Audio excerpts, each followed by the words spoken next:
Rahayu, Rahayu, Rahayu. Apa kabar semuanya? Saya harap kalian tetap dalam keadaan sehat dan bahagia ya. Nah, video kita kali ini kita akan mengkaji tentang konspirasi sejarah ya.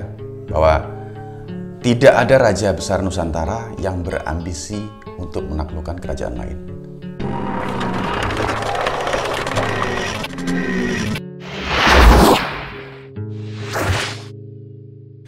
Jadi sejak zaman kerajaan di masa lalu, ya, sejak zaman Mataram kuno, Singosari, Majapahit, Pajajaran, Pasundan, Salakanegara, dan lain sebagainya.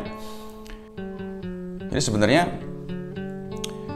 raja-raja besar Nusantara yang pernah memimpin ini, beliau-beliau semuanya itu dikaruniai wahyu ya.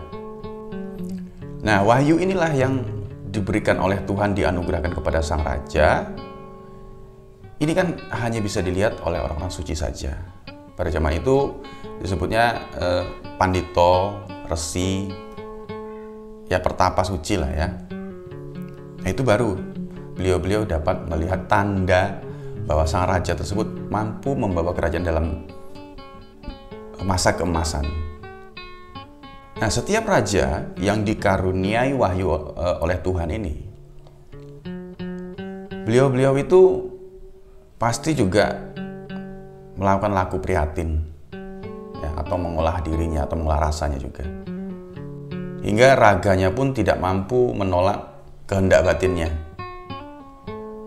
Gitu. Nah, ketika raja tersebut yang juga sebagai titisan dewa, beliau itu telah mampu mencapai kemurnian atau kesucian, atau bisa disebut juga telah lahir roh suci dalam dirinya itu kan otomatis beliau sudah tidak memiliki lagi kehendak pribadi. Justru yang ada hanyalah kehendak Sang Gusti. Nah, artinya beliau sendiri itu sudah tidak memiliki ambisi pribadi ya. Jadi seperti video saya sebelumnya kan menjelaskan mengenai roh suci. Artinya orang-orang yang terpilih itu pasti dengan sendirinya atau dengan dorongan keadaan, itu juga Tuhan pasti yang menuntun, itu berjalan dalam laku spiritual yang untuk membersihkan dirinya.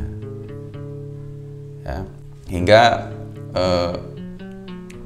beliau sudah dapat menyatukan diri dengan kehendak Sang Gusti itu tadi. Nah, disinilah sebenarnya penjelasan bahwa sebenarnya tidak ada ambisi untuk menaklukkan kerajaan-kerajaan lain. Ya. Jadi menurut saya nggak mungkin seorang raja besar itu berambisi untuk menaklukkan kerajaan lain.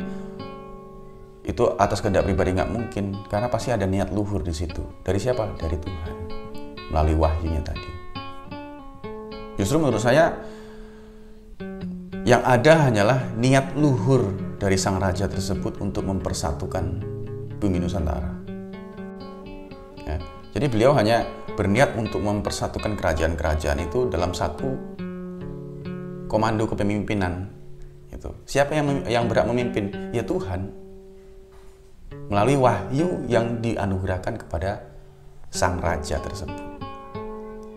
Jadi kenapa terjadinya perselisihan-perselisihan atau penolakan-penolakan di antara kerajaan-kerajaan kecil yang diajak, itu karena ada beberapa kerajaan-kerajaan kecil yang tidak mengerti mengenai wahyu ini. Gitu. Jadi memang tidak semuanya juga mengerti tentang kesucian atau kemurnian itu tadi, roh suci. Makanya kalau kita kaji lagi, coba kita lihat, kita flashback. Makanya tidak semua raja mampu membawa kerajaannya dalam zaman keemasan atau dalam masa keemasan. Ya. Ada raja-raja tertentu yang dapat membawa pada zaman keemasan. Jadi hanya raja yang mendapatkan anugerah wahyu dari Tuhan inilah yang mampu membawa kerajaannya dalam masa keemasan. Jadi memang banyak sekali sejarah yang berkembang itu dan akhirnya menjadi sebuah konspirasi. Yang diceritakan hanya penolakan-penolakannya saja. Kerajaan A menaklukkan kerajaan B. Ya. Sehingga yang dipelajarin hanya itunya saja. tidak lebih mendalam kenapa itu terjadi. Ya, kenapa juga pada saat itu Mahapatih mengikrarkan Sumpah Palapa. Kan itu niatan luhur para raja-raja tersebut. Ayah dan anak merebutkan kekuasaan. Ya kan?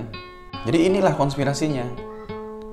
Dibuat oleh pemenang itu agar kita tidak mampu belajar atau tidak mampu mengetahui sejarah yang sebenarnya. Ya. Padahal pertikaian-pertikaian itu terjadi bukan karena ambisi sang raja, tapi melainkan karena ketidaktahuan kerajaan-kerajaan kecil itu terhadap wahyu tersebut. Karena wahyu tersebut hanya dapat dilihat oleh orang-orang suci saja. Yang seperti tadi saya bilang, justru niat luhur raja-raja yang moksa itu yang saat ini, yang di akhir zaman ini kembali, itu adalah untuk mempersatukan Nusantara pada khususnya, dunia pada umumnya, agar gemah ripah loh Cinawi. Ya. Jadi konspirasi yang dibuat oleh orang-orang yang tidak menghendaki persatuan ini, yang juga ditulis oleh pemenang, ya, itu agar kita ini tidak mampu menarik garis lurusnya. Sebenarnya apa sih niat para leluhur ini terhadap Ibu Pertiwi ini, terhadap bangsa ini? Jadi memang dibuat konspirasi agar kita tidak tahu. Kalau ingat kalimatnya dari Bapak Presiden Soekarno, beliau pernah bilang, jas merah, ya, jangan sekali-sekali melupakan sejarah.